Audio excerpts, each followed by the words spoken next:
என்ன பாக்குறீங்க? Rainbow. Where is the rainbow? Friends இங்க பாருங்க எவ்வளவு அழகா இருக்குன்னு. நல்ல ஒரு சர்க்கிள் மாதிரி இருக்கு. எப்படி தெரியுதா உங்களுக்குன்னு தெரியல. பாருங்க இங்க இருந்து ஸ்டார்ட் ஆகி அப்படியே ஒரு கேர்வ் மாதிரி வந்திருக்கு பாருங்க. இப்ப தெரியும் நினைக்கிறேன். இங்க இருந்து ஸ்டார்ட் ஆகி இங்க வந்திருக்கு. அழகா இருக்கு. ரெயின்போ பார்த்தாச்சா Mugil? Where is the rainbow?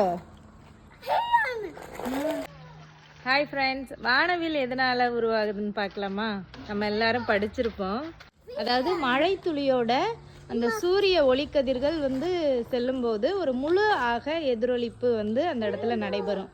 So அதனால் ஒளி வந்து விரிவடைஞ்சு, அதாவது பிரிஞ்சு நமக்கு வந்து 7 நிறங்களாக வந்து நமக்கு தோன்றுறது தான் வானவில். இது எல்லாமே வந்து நம்ம வந்து சயின்ஸில் வந்து படிச்சிருப்போம்.